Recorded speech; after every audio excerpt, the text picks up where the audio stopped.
my pleasure to welcome you to the first lecture of a series on perspectives for a European security strategy towards Asia. And this is a joint initiative by the Institute for European Studies and the Brussels Institute of Contemporary China Studies. The lectures will discuss options for the European Union to involve in Asia as a security actor.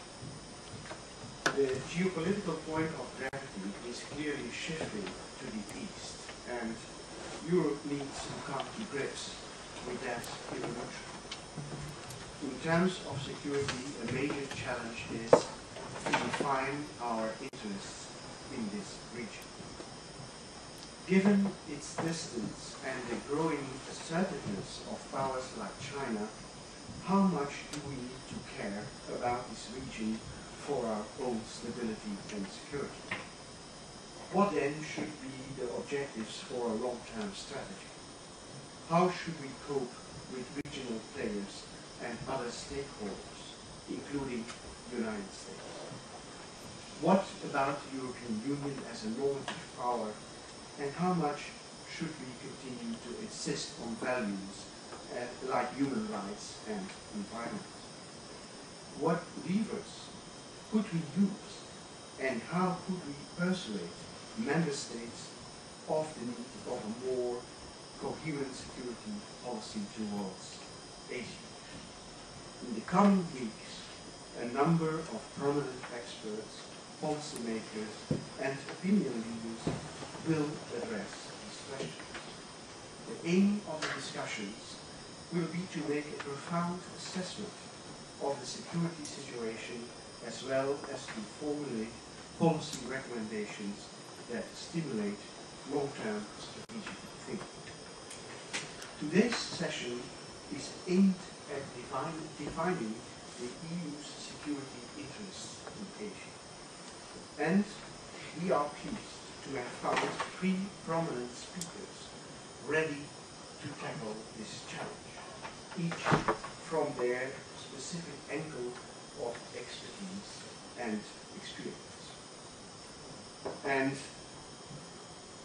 the first speaker is James Moran, Director of Asia at DG Relax, and in many regards the architect of the EU's policies in Asia, although he will be quick to deny that. But the problem is, my dear audience, that James Moran has just called to announce that he will be about a half hour late.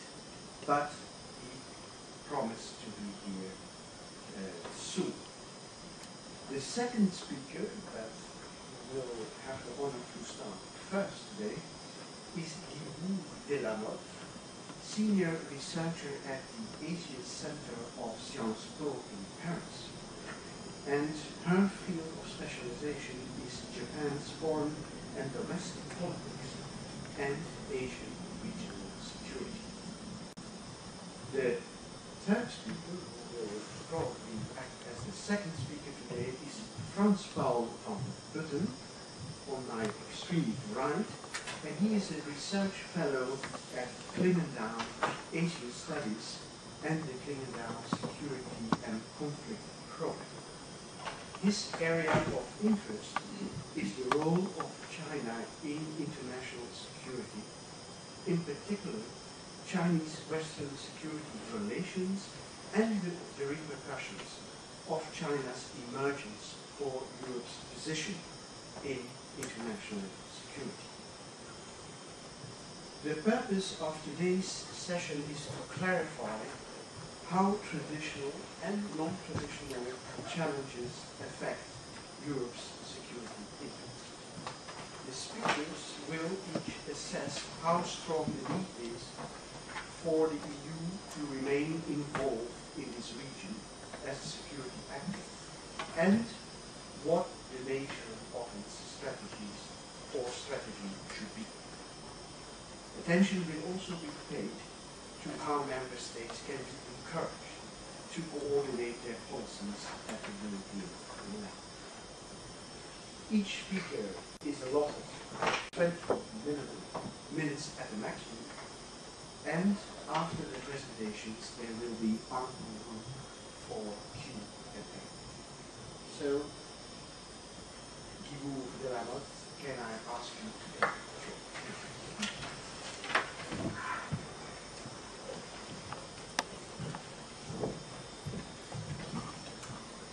Good evening, ladies and gentlemen. Thank you very much for inviting me tonight, today. Yes, indeed, I'm a Japan specialist.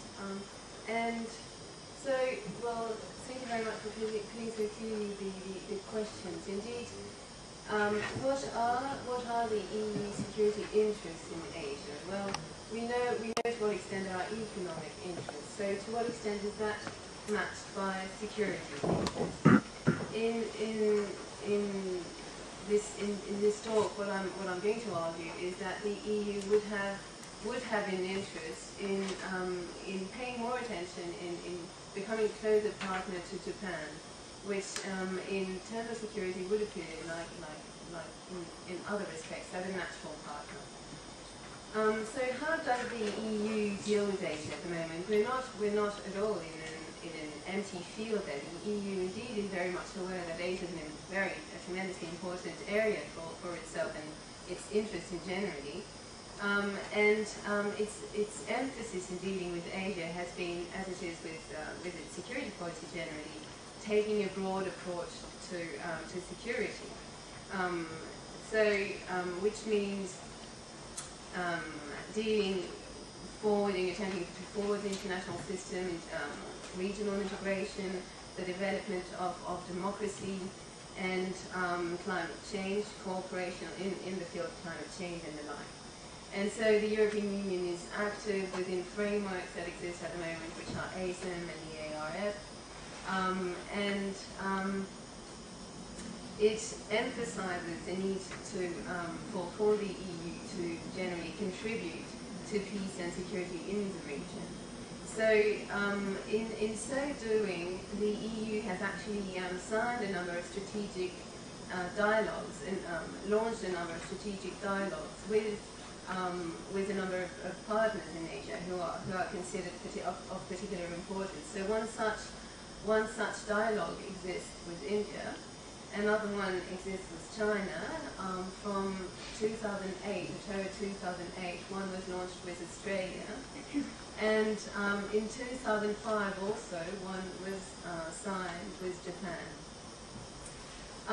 Now these strategic dialogues can be slightly empty, but they do emphasize the idea that greater cooperation is needed in a number of fields, and that in particular the countries in question should strive to achieve common positions on a number of issues in international fora. So they are very useful. But it does appear nevertheless that it is difficult for the EU to deal with Asia, perhaps because Asia is a very diverse region, so even talking about Asia as a whole is perhaps an illusion, and perhaps it is difficult to have such a thing as an Asia policy for the EU. There's a number of institutional challenges for a start that perhaps the EU would need to address. Well, one that's always been fairly, that is inherent in the EU, is of course difficulties such as the ones we've encountered with the ratification of a treaty establishing a European constitution and then the Lisbon Treaty. This perhaps was a bit difficult for Asian countries to understand, and it was as much of a deception for us on the European side. For the EU to achieve continuity in the regional fora, which I mentioned, ARF and ASEM, is not always an easy task given the rotating presidency. Now this should be improved by the Lisbon Treaty. And beyond such difficulties, there is a need more generally to enhance, between the member states more than on the EU institutional side, to enhance collective discipline and to avoid solo moves. as we sometimes see take place. So now France is not a good example as far as these goes, or rather it's a good example of what perhaps states should avoid to do. For instance, in February 2006, France declared that it was going to sign the Asian Treaty of Amity and Cooperation, which later on other European states followed on to do. And this, of course, was a good idea in itself, but it might have been a good idea also to first start by by engaging other European countries and perhaps try and take a general EU approach to the ratification of to the signature of TAC. And a unified approach in particular is needed in addressing China. Now that's a sensitive issue indeed. We've seen it again in the 5-day tour that Wen Shabao took in Europe only last week, and in the way he avoided China's premier avoided to come to France, which was a way to punish President Sarkozy for his earlier meeting with the Dalai Lama in Poland in December. And earlier, of course, China had postponed the EU-China summit, which was due to take place that very month. So to avoid providing China this extraordinary political clout, which we actually we give it, granted, it would be wise indeed for European states to agree on how to address to what extent human rights are important and how to deal with China in this respect. Another reason why it would be important to have a unified stance as far as China is concerned is that China is undergoing tremendous change, and you never know what might happen with the regime. Regime stability is not a given in China, and so it would be important for European states to at least be aware that important changes may take place, and perhaps more an evolution of the regime in a fairly radical sense. So in any case, these are issues that European states should really think of and have some kind of idea of what they'll want to do about it if ever the event did occur. Now, of course, what makes it difficult for the EU to address China is the Asia as a whole is diverging national agendas on Asian sides. But so more specifically, what could the EU do to further its security interests? Well, it could probably, it ought to increase its ability it ought to develop an ability to intervene in Asian crisis situations. And this would not only improve the EU's visibility, but it would also show Asian states that indeed Asia attracts attention in a particular way, and that the EU is willing to be an actor there and to influence crisis resolution. And in particular, one important crisis as far as East Asia goes is the North Korean situation. And there, well, although the EU did intervene, indeed, gave funds for the Korean Peninsula Energy Development Organization, which was established in March 1995, it has not been invited to join the six-party talks, which shows to what extent Europe is not considered as an important actor in the area, and perhaps it has not solicited an invitation. Perhaps it might have shown some interest in the situation, and might have been invited to join. Another important aspect, apart from crisis resolution and increasing the EU's influence on such crisis situations and their outcomes, the EU should decide to what extent values ought to be foreign policy objectives.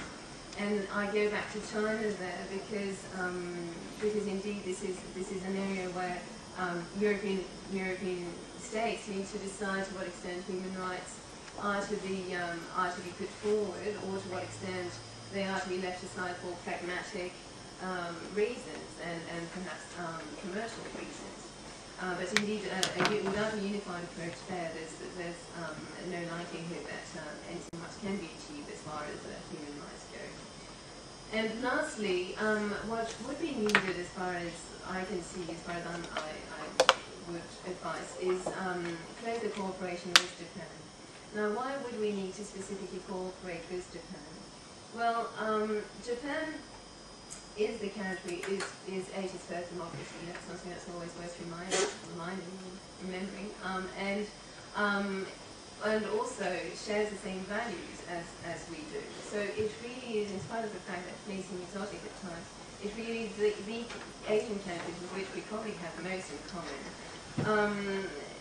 Also, the fact that the EU happens to be a civilian power for the time being is another common point with Japan, who itself is not keen yet to really become active militarily on the international scene, and is always very reluctant to intervene in international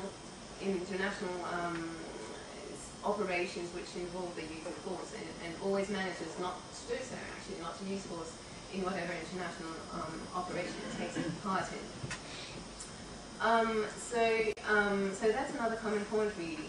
The idea that security ought to be taken as something that's comprehensive rather than in the strict sense of the word. Japan and the EU really share the same vision of security. But strangely, interestingly, they don't have the same threat perception. Japan considers North Korea and China as primary threats to security. It does talk about North Korea more than it talks about China, unsurprisingly. But China is quite a bit of a concern because, and so as far as China goes, it's not only the social aspect of China's growth and the environmental aspects and consequences which that may have that attract Japan's attention and worry. It's also, of course, the military aspects of China's rise, and in that view, in that respect, it shares the same view as the US, i.e. that China's rise is due partly to modernization, and that's all right in itself. But the real problem is the scale, the magnitude of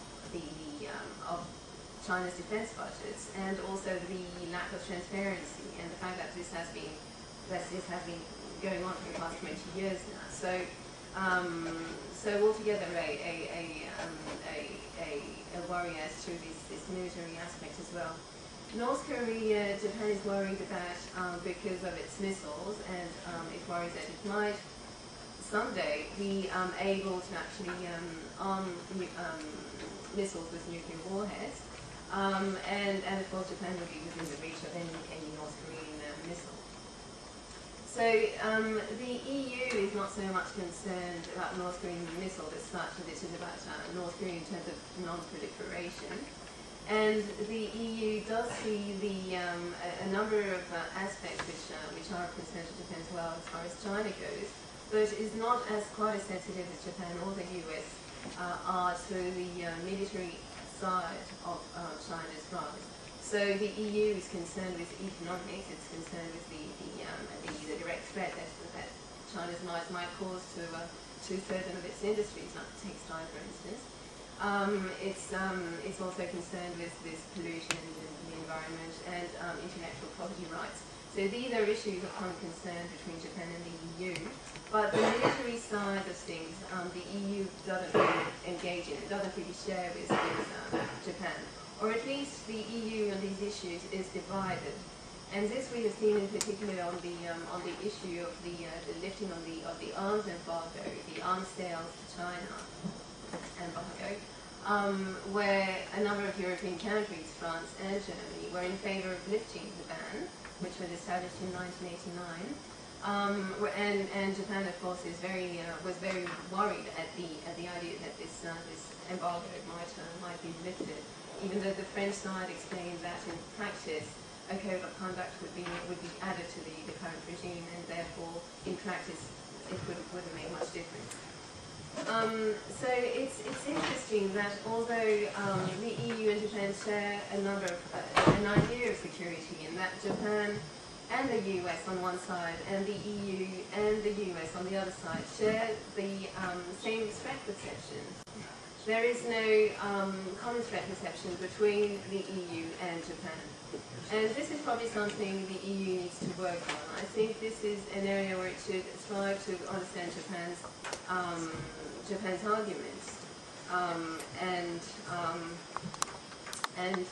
try and strengthen the dialogue as far as Japan and the EU go in this area, with respect to threat perception in particular. So really, as far as addressing the EU security interests go, I would argue that the most important thing is to decide on what on the place we want to lead. We want to the extent to which we want values to become policy objectives, and establishing a special relationship with Japan. At the moment, French diplomats, for instance, will say that the Japan-EU, Japan-French, in this instance, relationship is very much hollow. That is very much either about the US or China, not very much, but empty as such. But indeed, that probably reflects the fact that they don't realise to what extent China's rise is very important to Japan's security, and have not integrated it in the definition of the EU security interests. So I would argue that's where work needs to be done. Thanks very much.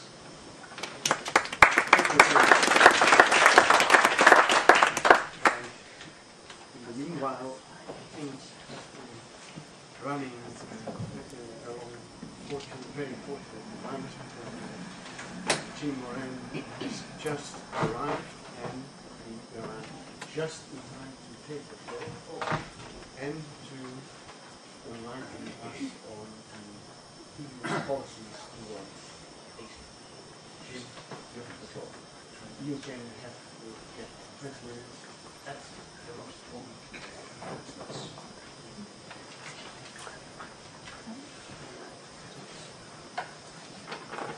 Well, good evening, everyone, and I'm sorry to turn up halfway through the previous presentation, which sounded absolutely fascinating, but I fear that Brussels traffic is what it is.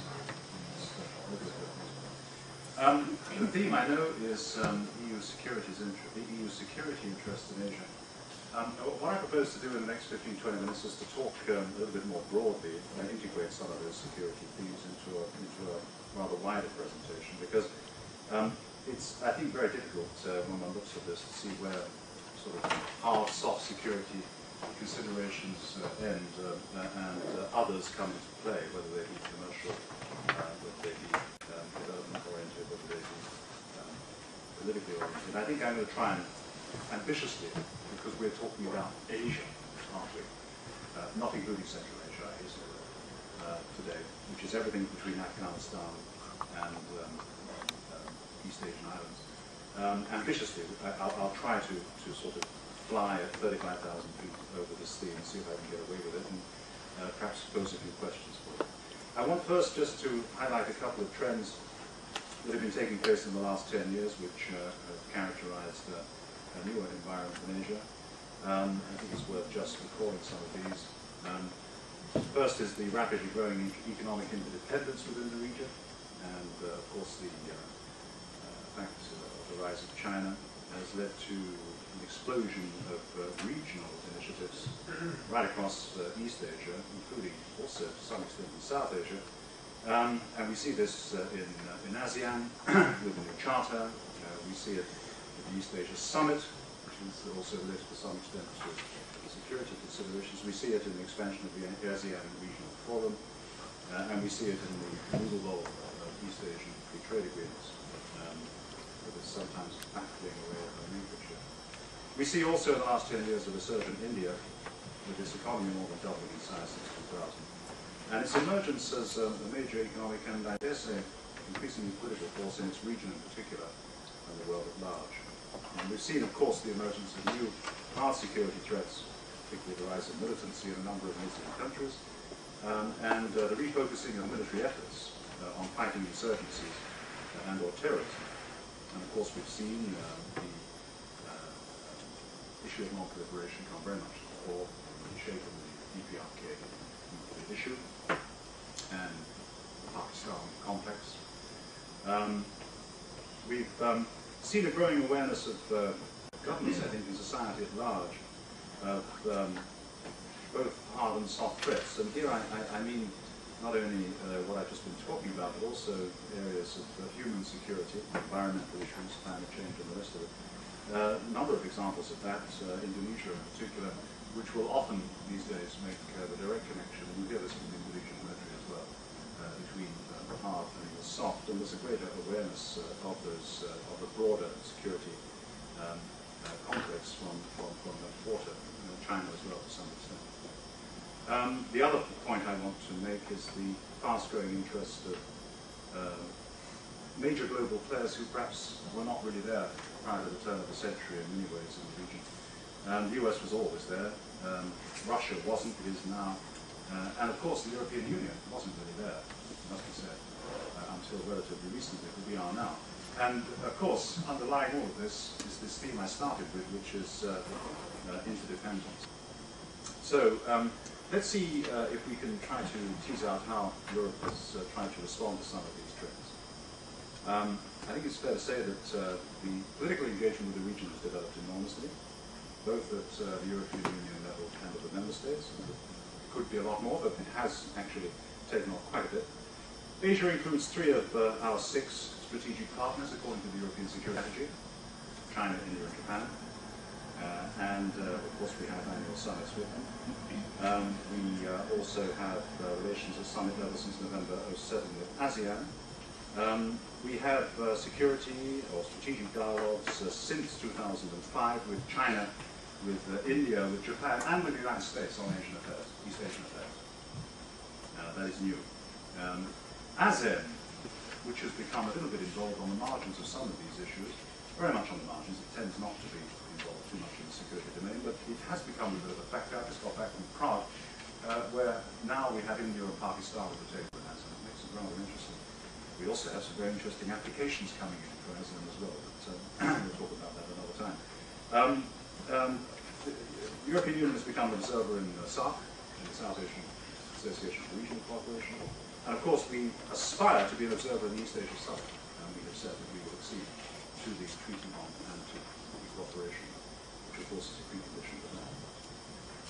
We've developed policies on China, on Southeast Asia, on India, and within the common foreign and security policy, the first ever guidelines policy of the EU and East Asia, this may have been mentioned before, and my apologies having missed the previous presentations if I'm repeating somebody else's point, but they were published late last year. We are negotiating a whole series of partnership and cooperation agreements with a number of countries, including China, Korea, Indonesia, Vietnam, Singapore, Thailand, the Philippines we start this weekend, and Malaysia very soon as well. These agreements do include commitments within them, such as on non-proliferation, and now in the future on small arms and light weapons, which, and other things which impact directly on our own security policies here in Europe. Well, I suppose another question one can ask, why do we do all this? I mean, it may seem obvious, but it's also useful just to sort of go back to our interests here, perhaps. First point is that, of course, is that, to mention, is that Asia as a whole has now surpassed NATO to become our main trading partner in Europe. It accounts for about 1/3 of our total trade. And China alone is our 2nd largest trading partner after the United States. Excuse me. Albeit, as you know, with a major deficit. ASEAN as a whole will be in the top 5, and Japan's not very far behind. Trade with India is growing very rapidly from a low base. Foreign investment, of course, is massive from all European countries, including this one, into especially China, but not just China. You see also in Southeast Asia, and increasingly into India. And vice versa, especially for the Indians coming into Europe. So this goes back again to the theme of interdependence. European supply chains across the board are locked into Asian platforms. And it's not surprising, therefore, that we have a strategic economic interest in doing all we can to make sure that we get our trade policies right. Getting trade policy right is one thing, but securing our commercial ties very often is seen as another. Actually, it's 2 sides of the same coin. And I think that's an important piece of background to keep in mind, and it's one of the reasons. In fact, if you look at the East Asia Policy Guidelines, you'll see that the first point we make is that. That is the reality. Another point is that we've recognized in Europe that Asia, not just the Middle East, but Asia is a critical factor in our security agenda when it comes to stability and the fight against terror. And of course, there again, we have made great efforts to raise our game, and I'll come back to that in just a moment in Afghanistan. But just one point, if I may just jump back to the commercial and the security. The fact is that a hiccup in the Malacca Strait becomes a blaring belch in Bavaria if something goes wrong in the Malacca, which is perish the port in the Taiwan Strait. Affects us here in bring into the discussion, which is the relationship that Europe has in security terms with the United States in particular, and to some other degree, this relates also to the issue of Japan that has been raised by the first speaker. When you talk about EU and security interests in Asia, I think you cannot do this without realizing that the security perspective for Europe is always, to some important degree, framed in the context of the security relationship that Europe has with the United States. And as the United States is a major security actor in Asia, I think this is an important factor to take into account. Now, at first sight, the current situation in which Europe cooperates closely with, in many ways, with the United States regarding Asia, and where maybe there seems a lot of common ground also to increase cooperation with Japan in this respect. Yes, there are good reasons to react for that. Of course, there's the common values. There's common interest in economic stability, fighting terrorism. Yes, but I think it's also important not to take for granted, or not to lose out of sight that there are also important dissimilarities between Europe's security interests and the American security interests, if we focus on the United States, which are obviously a result of the different geopolitical positions that Europe and US have. Just to name one example, Russia. The European security relationship with Russia is to an important degree a different one than America's security relationship with Russia. And as a number of examples in history have shown, events in Asian security, or events in the security relationship between Russia and Asian countries, can have an important effect on European-Russian security relations. And also the involvement of the United States obviously is totally different. The US has two major security partners. One is NATO, the other one is Japan. Japan is not a major security partner of Europe. So there's a different way of looking at inter-state relations within Asia. Obviously, the United States has a much greater military vulnerability in Asia. Should there be a crisis, a North Korean crisis or a Taiwan crisis, the United States will be militarily vulnerable, Europe not. And also, the US has much greater direct military responsibilities to look after in Asia. And then in the sphere of defense technology and defense industry, looking at China, which obviously is a potentially important market for European defense technology. Yes, it's true that the Americans also do not export their defense technology to China, but the United States has a bigger internal defense technology market than Europe has. So you could argue that Europe has more to gain with access to the Chinese defense market. And then there's internal unity.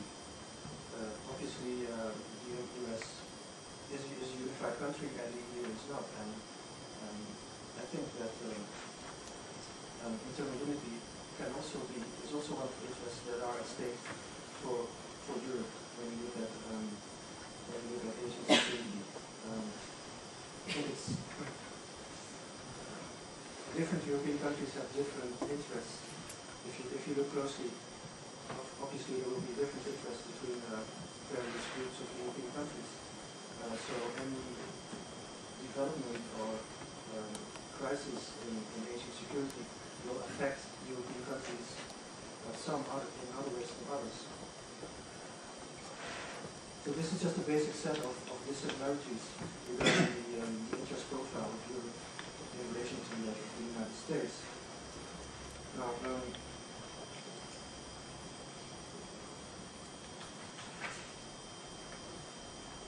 I think there's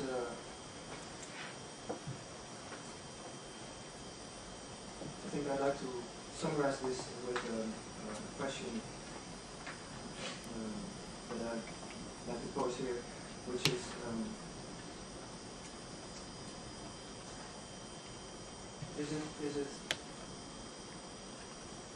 would it be necessary for Europe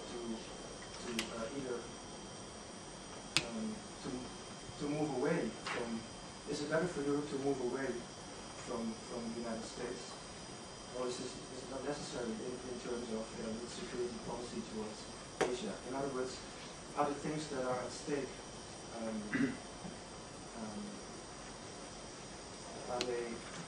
is the current situation good enough for European interests as they are now, or is it necessary to take another look at what Europe's interests are in Asia and in Asian security, and to ask the question whether it's possible under the current security alliance that Europe has with the United States, is it actually possible for Europe to have an adequate strategy to deal with those things that are at stake specifically for Europe? Thank you.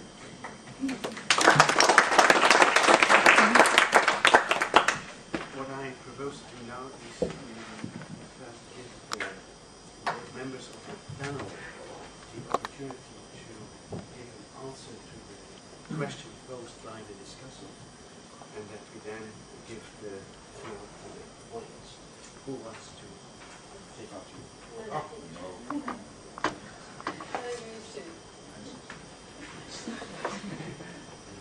Too much chatting.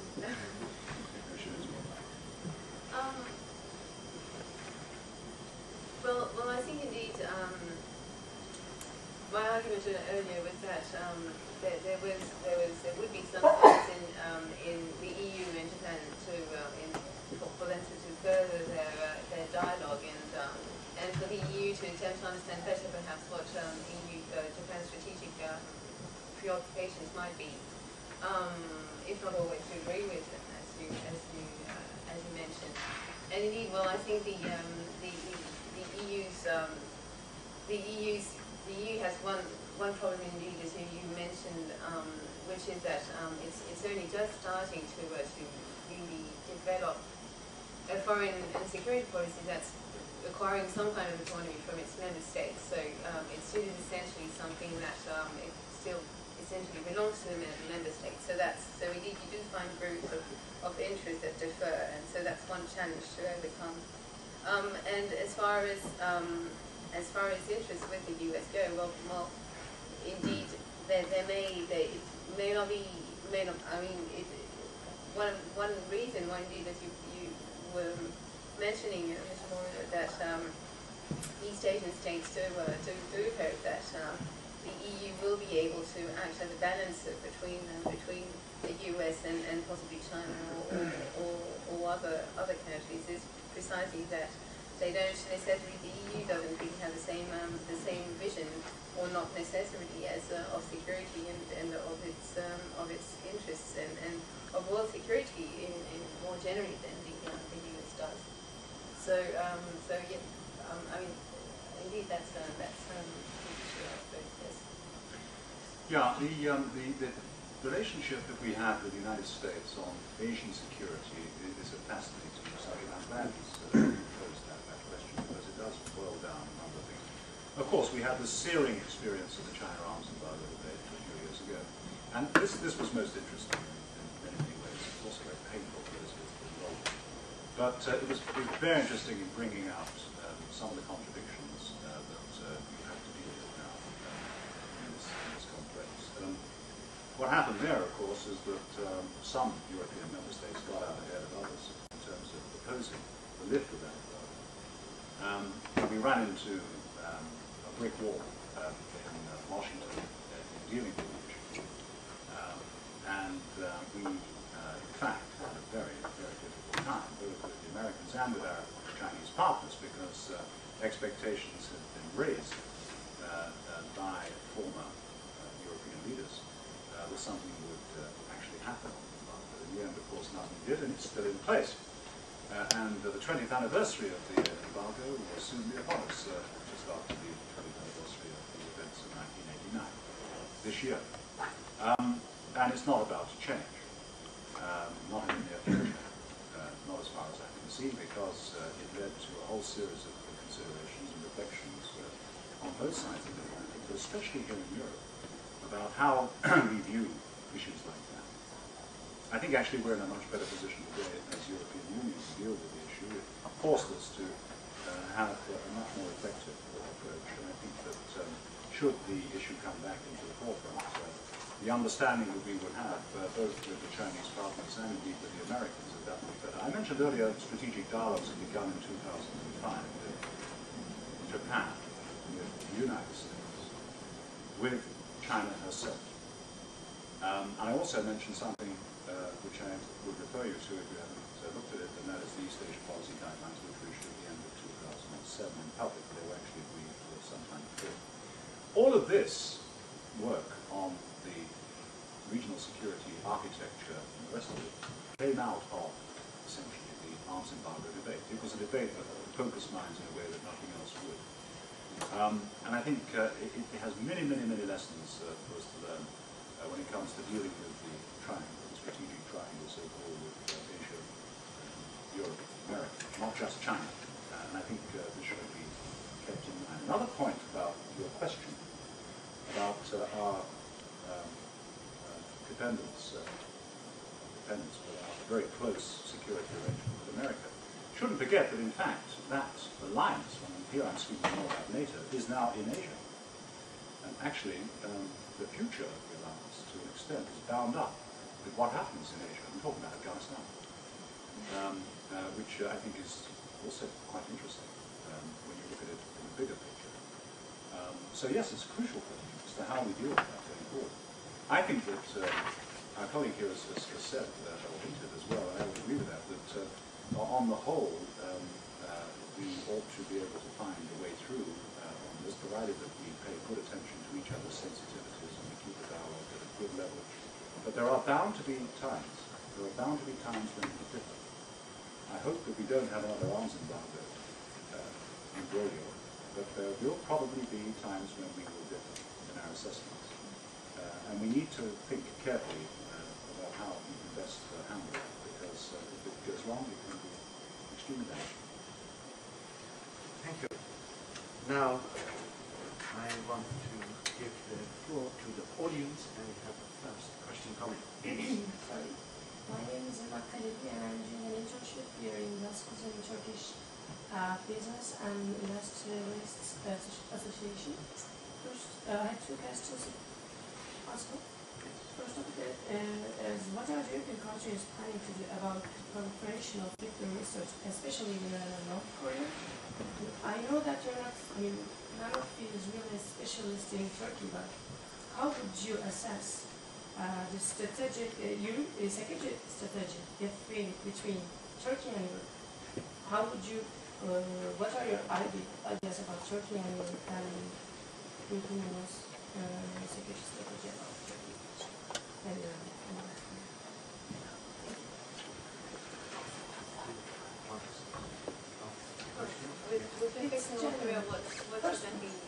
With respect to North Korea, what is it you would like to know? Proliferation of nuclear research and weapons. To what extent is that happening? And what are European countries planning to do about it? Yeah. Well, of course, in the case of DPRK, you have the six-party talks, which is the effort being made internationally, as chaired, of course, by China. For the time being, it seems to have run into difficulties, as probably there are problems with the program. There were problems with the deal that was made on supplies of heavy fuel to DPRK, and there's a whole series of deals there which have to go through. But the talks are going on. The Chinese are continuing to try to push that forward. And in fact, I think for the time being, it seems to be going reasonably well. On the European side, we're not party to that. We're not part of the six-party. We are supportive of it, and we've always said that we stand ready to play a role if the parties would want us in. But for the time being, we're not being asked to join those six-party talks, but we do whatever we can, both in terms of our declarations, but also in terms of our activities on the humanitarian side, for example, in North Korea, to try to flank those talks, do whatever we can to support them. More broadly, on proliferation, of course, the other major issue in Asia, I suppose, has been what happened in Pakistan, the AQ-Khan network and so forth, and that has led to a whole series of reflections, I suppose, around the world, including in Europe. We do have a whole, with a number of countries too, on proliferation. I tried to mention that. I'm not sure I made it very clear. We have a lot of operations in things like export controls.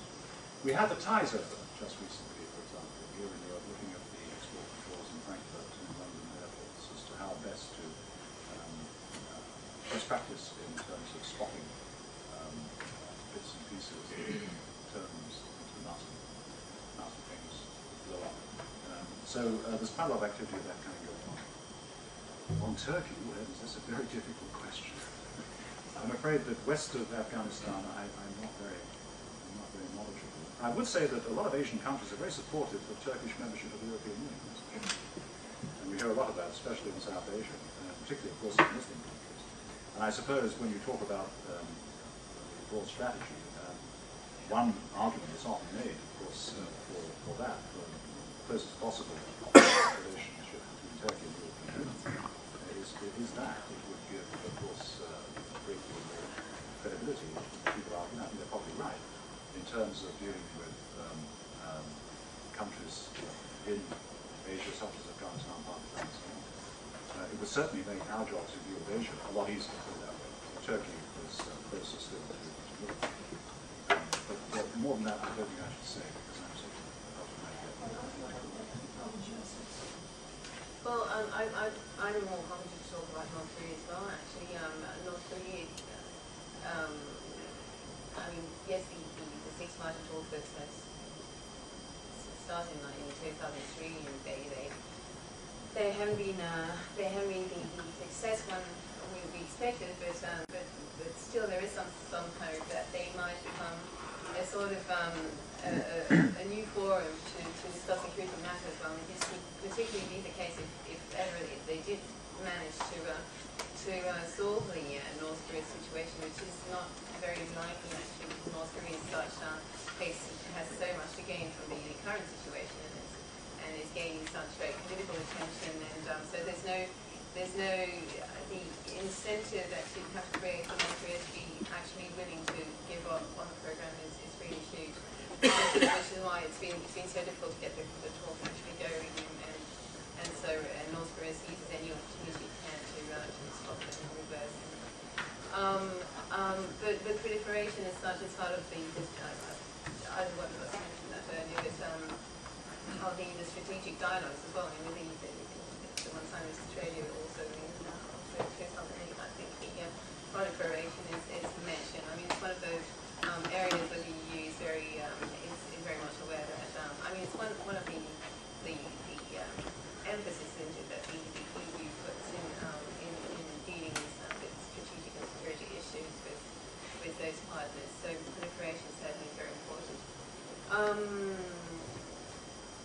Turkey, I'm afraid I'm really not. I'm an Asian specialist,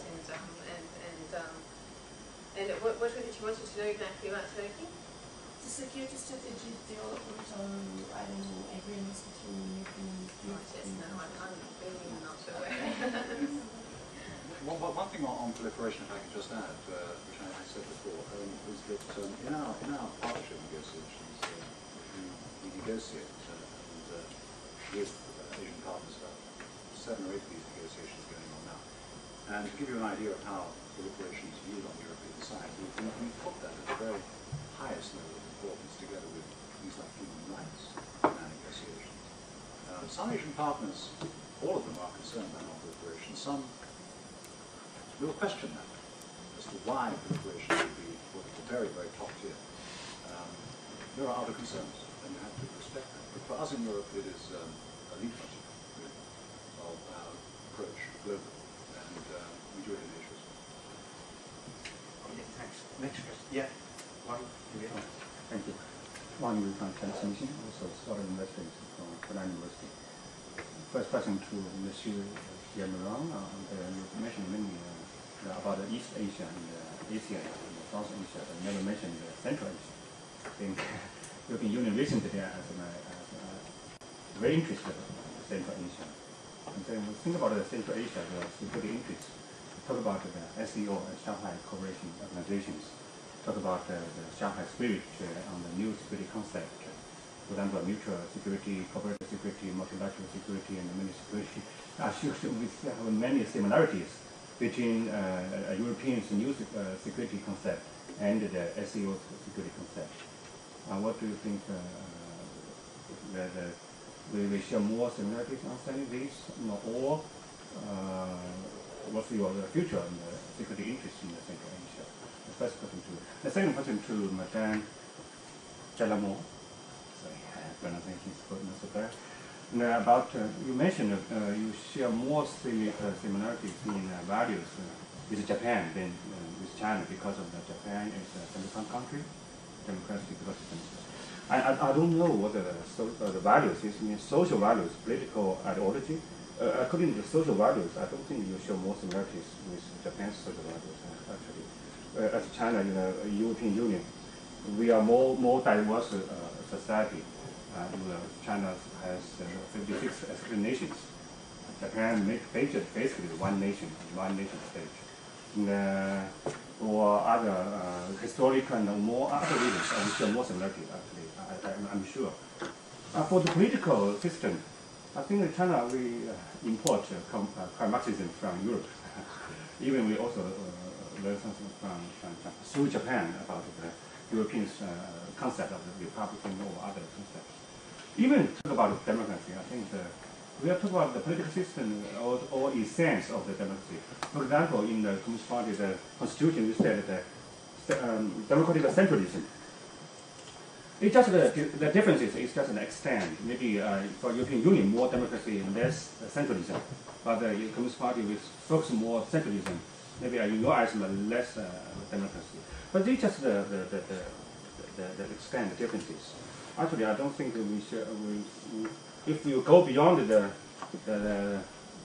means, but speak of the extent, I think we show more similarities in understanding about even democracy and social values. So I cannot agree with you on that. Yeah. Because of Japan's democracy, so you show more similarities. So I'd like to hear your comments on that. Thank you.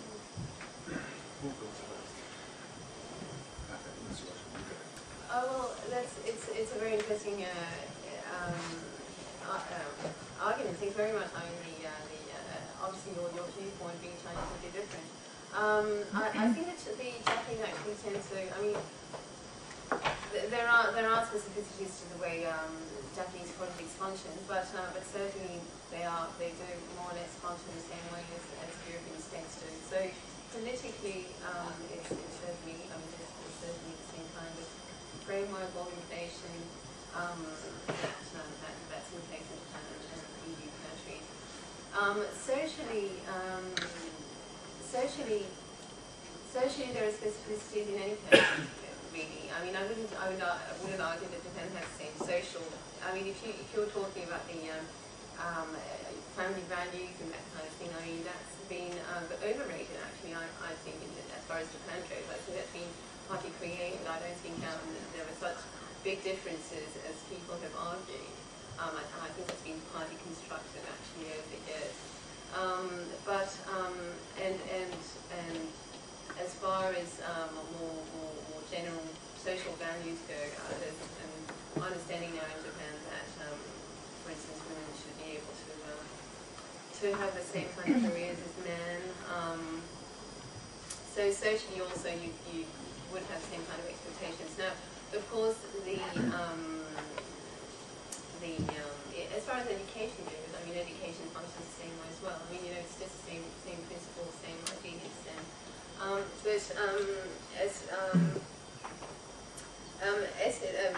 Japan certainly is more homogeneous ethnically than China's pretty homogeneous ethnically, but than most European Union states certainly. But I don't think that's much of an argument, to be perfectly honest. I don't think that's enough to create differences. And the debate is now starting as to the extent to which immigration should be allowed and increased. There's more Chinese people now in Japan than there were South Koreans. South Koreans seems to be the #1 minority group.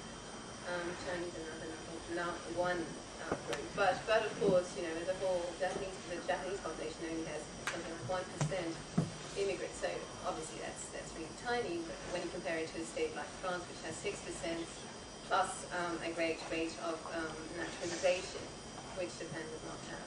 So obviously there is a difference. There are differences, but fundamentally, it's tremendously easy to relate to people. One thing the Japanese are not good at, though, is communicating in a language that's not theirs. And I've always tended to find that relationships with Japanese people were much easier when you address them in Japanese. So I think that's a shame. That's a disadvantage which the Japanese have in dealing with other people. And perhaps it's really, I think the Chinese are probably very good at learning English and also at getting others to learn Chinese. So that's an asset, certainly. I mean, saying that we're close to Japan doesn't mean we have to be distant from China, or it's not incompatible. I mean, I wasn't trying to raise one against the other, but there are essential common points with Japan that for the time being we don't have. There may be other ones with China, but... Interesting. The use of the phrase democratic centralism, I haven't heard that for a long time. It's back in Guibourg, which you're absolutely right, of course, it is part of the Chinese concept. I think I'll go to the first part of your question. You asked about our security interests in Central Asia. Well, I think there's a link here, of course, with that. I saw today that the Blown Bridge, on the northern Atlantic border, which is going to be causing enormous trouble now for the resupply of the ISAF forces in Afghanistan and Kyrgyzstan. Exactly what it is. But this happens all the time.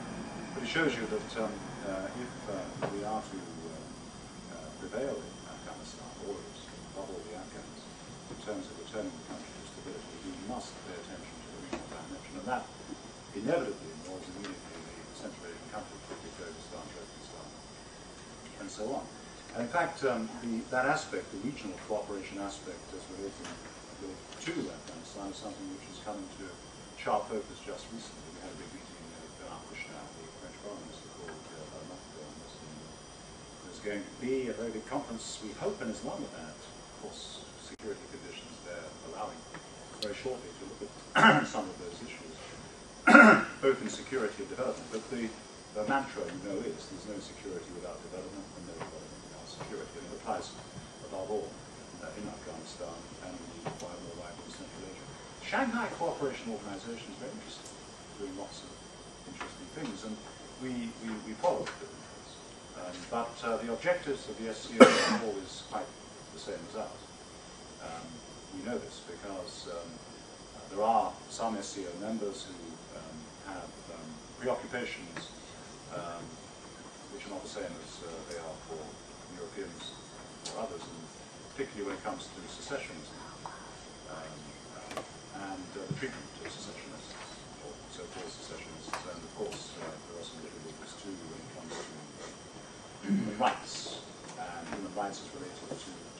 terrorism.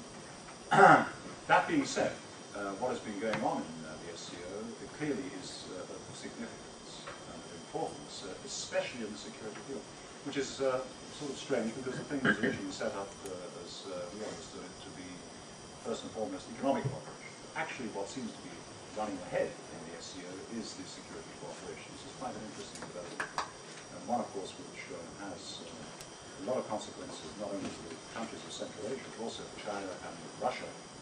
And as I said, the big interface, I think, for us right now, the preoccupation would be how all of that relates to what happens in Afghanistan. Next question. Yes. David Fouquet, the Asia Europe Project. I'd like to focus on something that Jim Moran said, not to put him on the spot or as a skeptic, but because I am curious about the proliferation clauses in the PCA agreements. What real difference would they make in relationships with the activities of the EU? Because I know already what it has been doing through the IAEA and other mechanisms, threat reduction activities, and there has been a lot of work, but I really wonder how that would make a difference, especially given some of the constraints that we have in the EU in member states having different positions on arms control issues, proliferation issues. There are a lot of key reviews and negotiations coming up, the non-proliferation treaty, questions about the CTBT treaty, and many others. And I just wonder what PCA clauses would do to. Yeah. I mean, there are essentially three things that we ask our partners to engage on. One of them is to underline the importance of the commitments we already have in non-proliferation, NPT, and related treaties, and to underline it in such a way as to give it substantial meaning in terms of the administration of the agreement. This is what I was speaking about earlier, when we put it at the same level of importance as human rights. The second one is to try to engage our partners on ratifying, acceding to those instruments in the proliferation field where they have not yet been able to do so. If you say that positions differ around Europe, naturally they will, but in fact I think you'll find that when it comes to the key items, all if not most of the key conventions there have indeed been ratified by European Union member states. In fact, it does form part of the key, and have done so, of course, with the last enlargement. So we try to engage on that. And thirdly, we try to engage on cooperation, best practice, and so forth. And we've had some success there. I mentioned earlier some of the examples of export controls in particular, but not just export controls. Going beyond that into other areas, we don't get into the straight military cooperation areas. That's not our remit. But we get very close to that. I think to move into military cooperation, you then move into another domain. So that's to address later on. But that's essentially it, David. You've got the three aspects.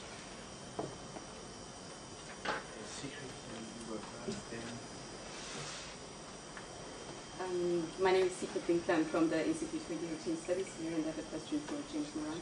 You mentioned several times in your speech how a crisis in the Taiwan Straits would have an economic impact, and this creates a security concern for the European Union. So I would like to ask, what is the EU role as a security actor in exactly this conflict, and how does the EU raise the issue both with China and with Taiwan, in which dialogues and in which formats? So for example, in the strategic dialogue or in the PCA agreement with China, is there room for this issue? And finally, I found that the timing of this remark interesting, since the Ma Ying-jeou government has now heard the rapprochement between China and Taiwan. So how does the EU assess this situation now? Yeah. Interesting question. Would you like to go before? Directed to me, but you know the area, so why don't you say something? I've got to think about my reply. It's a good question. Well, I'm not sure I could reply on the as far as the EU goes. So I mean the. No, you Yeah. The fact is, and I go back to the theme I introduced before. If you look at the, sorry to keep repeating this, but it's worth it, the sense of I'm supposed to talk about EU security interests in Asia. The East Asia policy guidelines in defining EU interests start off with, we've been criticized for this, for being a little bit small-minded, but it's the fact. It starts off with the enormous importance of our commercial relationships with East Asia. The importance, sometimes people look at the security analysts in particular, hard security analysts, say, well, what's that got to do with security? It's got everything to do with security. If something goes wrong with those supply chains today, every single town in the European Union with a population of more than 20,000, 30,000, I dare say, will be affected in some way or another if something seriously goes wrong. The two places to watch above all would be the Strait, Taiwan Strait, and of course the Malacca Strait. These are absolutely incredibly sensitive places for different reasons. Not that all of the traffic passes through the Taiwan Strait. A large part of it does, but compared to Malacca, I think it's not anywhere near significant. But the disruption that would occur, especially in some strategic sectors, high-tech strategic sectors, as a result of a conflict in the Taiwan Strait, would be catastrophic for us. We will feel it within days. It's something which basically we didn't really take as seriously as we probably should have done until relatively recently. And actually, I think it's one of the silver linings of the arms embargo, because that forced us to think more about regional security and forced us to, as Europeans, as an EU dimension, to do that. Individual member states, to various degrees, have done this, but you know, we're talking here also about a globalized situation economically. It doesn't make a great deal of sense to do this as a bread or production or whatever. And so I think that's important to underline, that connection between our economic interests and the growing danger of any disruption to our own well-being at home is an important nature. On the current situation in the Strait, well, it looks quite good, although I noticed that Mao's approval ratings have dropped to below 20% last week. And it's a very delicate balance that has to be made there.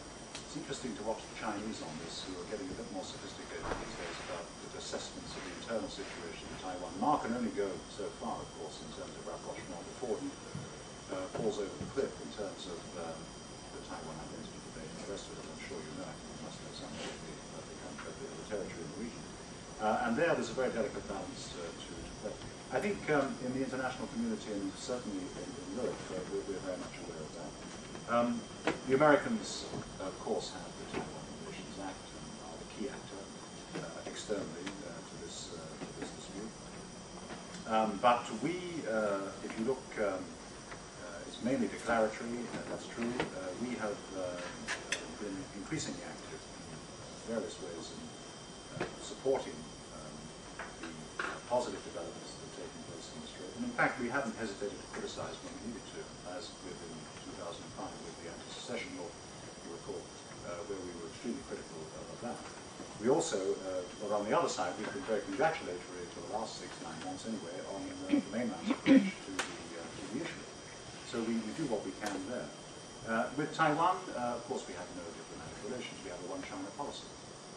But naturally, Taiwan is in our top 10 trading partners and is a member of the WTO, and we would hope also would have a little bit more activity in key international organizations such as WHA, which is an old issue with those people follow these things. Not necessarily as a member or an observer, but perhaps in a meaningful participation. These sorts of issues are ones that we work for in Europe, and we certainly talk to everybody.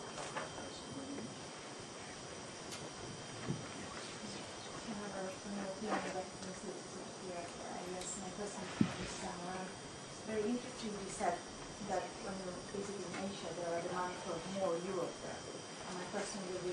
there a demand from more Europe also on counter-terrorism matters?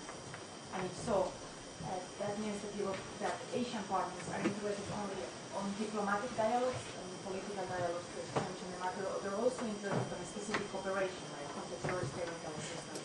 You mentioned the latest trip of the counter-terrorist coordination to Pakistan. Will Pakistan be willing to receive training on certain counter-terrorist issues? They would love it. The problem, as I said, is delivering it. The demand is without question, is enormous. Partly because, nobody likes to have a monopoly supplier. And there tends to be monopoly suppliers. In the case of Pakistan, it tends to be the Americans. The Americans don't like being a monopoly supplier, actually, and would be very happy if we could do a bit more on the European side in terms of meeting Pakistani needs, whether it be for CCTVs. They always ask for CCTVs, I don't know why. They seem to think that in Europe we're best at that. I'm not sure that's a compliment to us, but in any event, apart from equipment and all that sort of thing, training, and we have in Europe also particular approaches to law enforcement, which are of great interest to a lot of Asian countries, more interest to many of them than the Americans are, because we have in Europe, well, first of all, we have diversity. We do have different approaches in different countries, and some of these approaches are of more interest than others to the Asians. It's not just in Pakistan. It's Thailand, for example, is very interested to have greater cooperation when it comes to the problems in the south, and have been demanding things there. Singapore is very interested. A lot of Asian countries, east and south, are doing more. But we are limited in what we can do. We can do a little bit more these days. We've got Mr. Kirchhoff, of course, has been appointed a year or two ago. I mentioned he's been in Pakistan recently.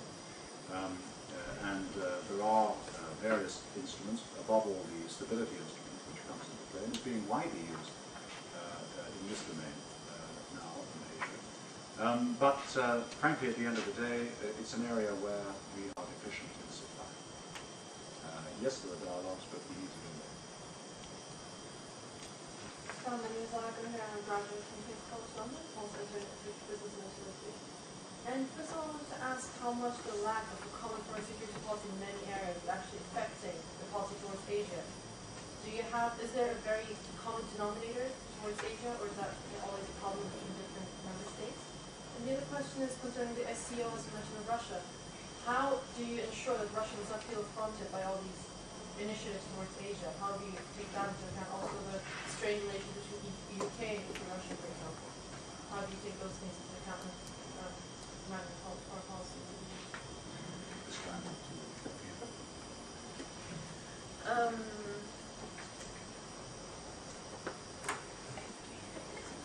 So the first question is, I think there is a common denominator in the EU's Asian policy very much. The flaws in the EU's Asian policy very much what you'd find in more generally the foreign security policies in the wider in general. There may be simplicities as well, but I would say the common denominator was fairly low. I would say, at least if you take into consideration the institutional aspects, as far as the priorities which may be established or distinguished, such as perhaps emphasizing values, addressing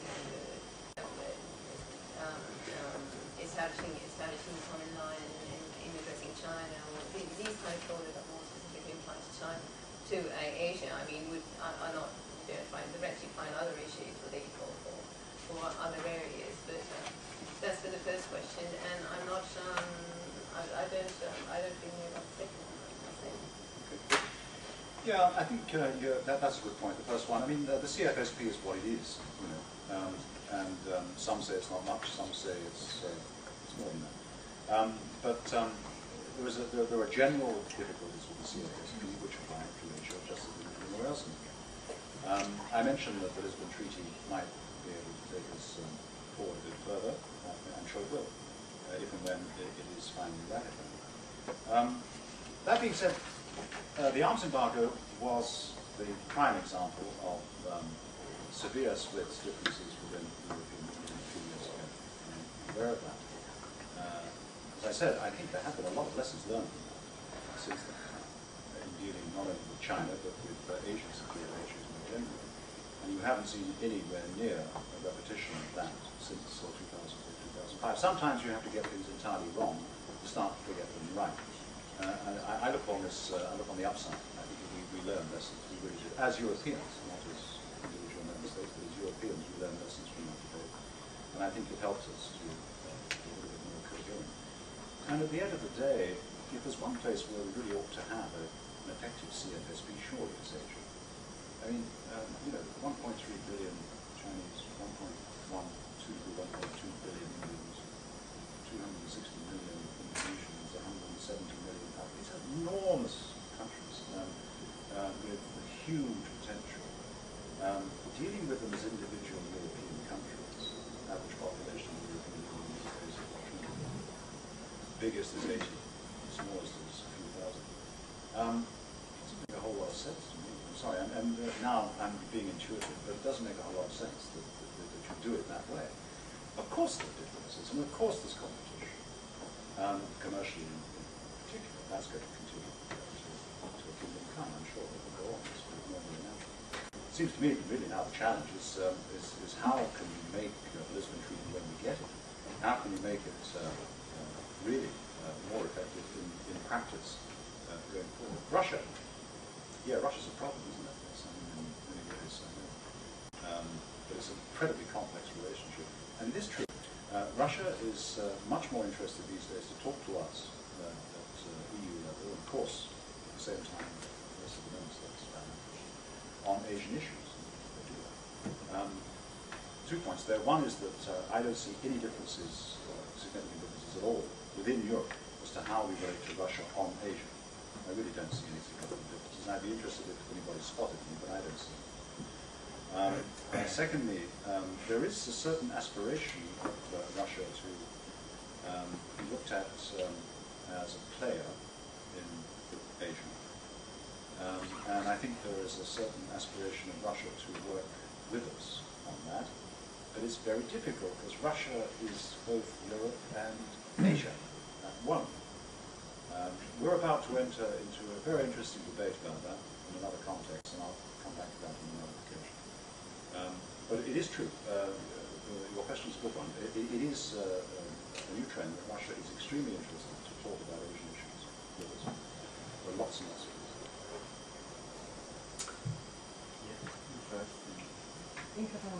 Institute, a question for Mr. Moran. It seems to have become rather quiet around the PCA negotiations with China. And they started 2 years ago. Some people in Beijing, EU people, told me we either finish within 3 years, or otherwise it will become an endless process, not necessarily leading to a good end product, a good agreement. Can you shed some light on recent developments in that area? And do you think there's a chance that these negotiations will gain new momentum? Well, you know, negotiations are funny things, and sometimes no news is good news. I don't want to be coy with you, but we have actually with China made quite good progress. I'm not the person to ask because I'm the negotiator, but you should ask others perhaps who can give you a more objective assessment. We've made quite good progress. We were never under any illusion that it would take less than a few years for China to get a good agreement. We met something that would take our relationship on to the next stage.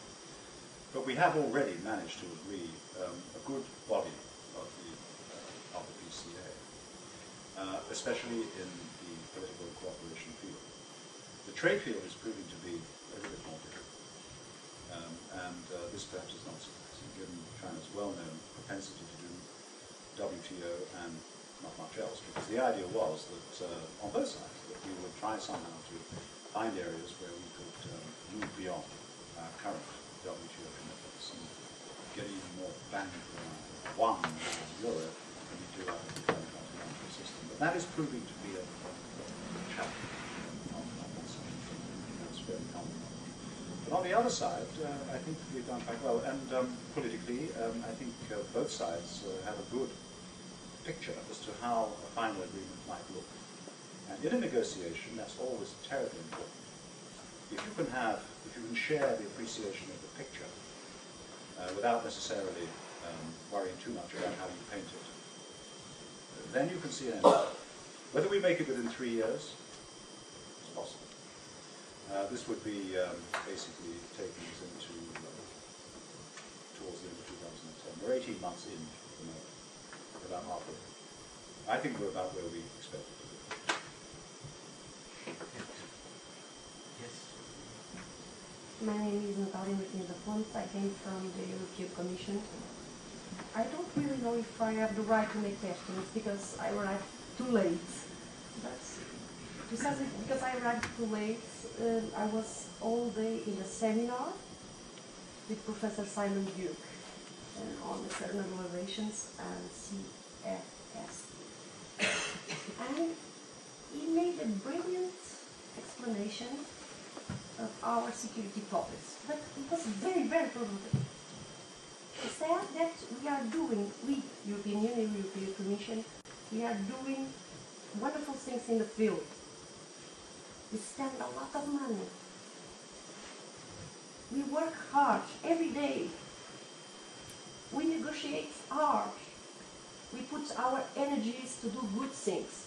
But at the end, we don't know to whom to talk. We talk the same talk, but we don't walk the same walk, something like that. Can you give me any, because tomorrow I will continue in the same seminar. Can you give me any arguments to deal with this professor? I want to mention to be provocative. Sorry. Members of the panel ready to give some help here?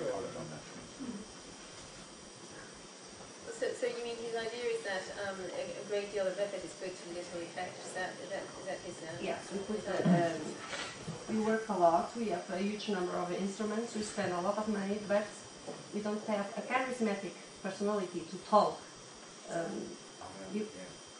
At the end of the day, who represents Europe?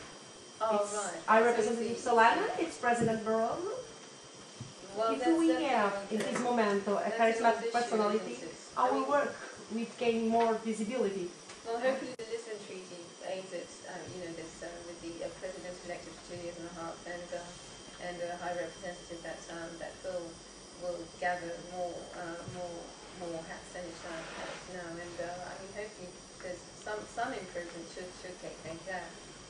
It's always been, I mean, but the EU was never intended to supersede or to replace member states, was it? So it's also for people dealing with the EU to understand to what extent it is extraordinary and special and different and to make a bit of an effort, I'd say. But I mean, we do have to make an effort also on our side. But I mean, this is precisely the Lisbon Treaty to achieve at least. The Lisbon Treaty, I think, will help. I mean, certainly on foreign policy, if it's implemented in the right way, it gives opportunities. But as with all treaties, it's the observance of them that matters. I think that there is something to that. But at the same time, one shouldn't raise one's expectations too high. It doesn't really change very much in terms of competences and the balance of influence between the intergovernmental member states on the one side and the community on the other. What it should do is to join things up rather better. Maybe Mr. Duke will get to that tomorrow. If he does, perhaps he can enlighten you as to how he sees that going forward in a positive way. That would be most interesting. Thank you. Pan Junqi from Fudan University, now serving transmission to European Union. I have a question for the panelists, in particular for the third speaker from Malaysia. And I'm quite skeptical how the European Union can define your national security interest in Asia independently from the United States. Ms. Moran mentioned many times about the arms embargo, and in 2005, Europeans try hard to lift the arms embargo, but finally failed because of it's not in U.S. interest. Many lessons to learn. But one lesson I think is that the Europeans cannot do something that's not in line with U.S. foreign policy, in particular with regard to Asia. So I'm quite wondering how you can have independent Asia policy or independent security interest in Asia. And we mentioned Taiwan, and I think Taiwan policy of European, not only European Union, but also member states are quite similar, or just follow the U.S. foreign policy toward the Taiwan Strait. So I'm quite wondering how Europeans can define their own independent or separate security interest in Asia. Well, I don't see why the EU should not manage to have a NATO policy as it has, and a policy on other regions that can on occasions be distinct from that of the US. The problem often is, as during the Iraq War, is do European states agree between them? Not so much as do they. I mean, what the US wants is, and what the US is doing is obviously an argument, but an element in the decision. But EU states, whether or not they agree between them, if they did agree between them, then they'd manage to really come up with a policy that was distinctive, that their interest and their vision of things. So with the Iraq War, you really had a division of Europe, but part of Europe really had a strong view that was totally distinct from that of the US.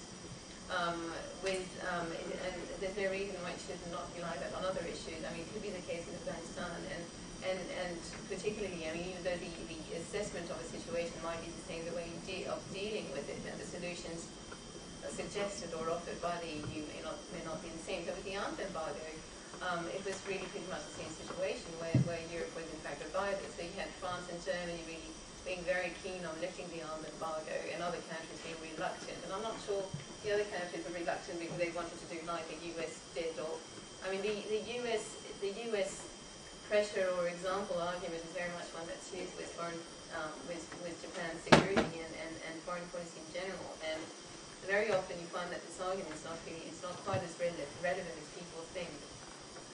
And US influence is not quite as great as people imagine. It works to the extent that it finds within the country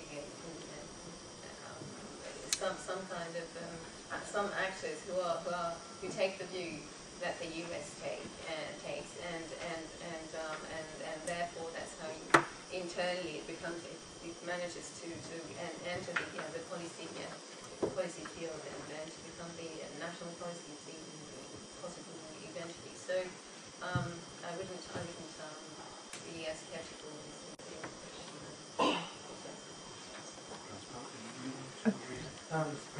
Well, basically I feel sympathetic to this remark, I have to say, but in response I think you also have to look at for instance, the arms embargo matter. It's an open question, I think, to what degree this is representative of other issues.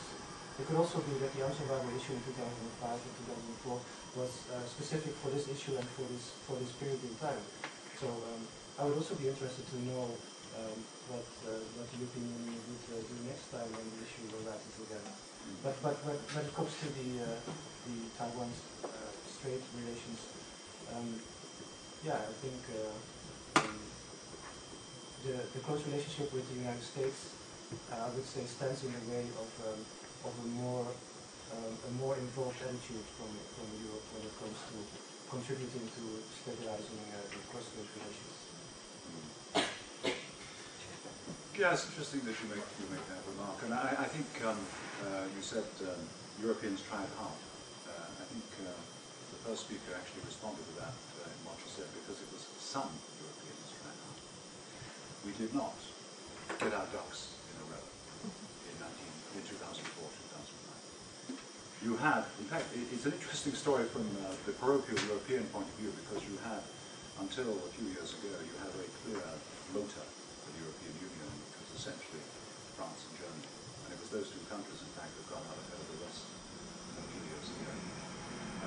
This whole debate could have been different had it been fully prepared amongst all of the member states of the European Union in advance.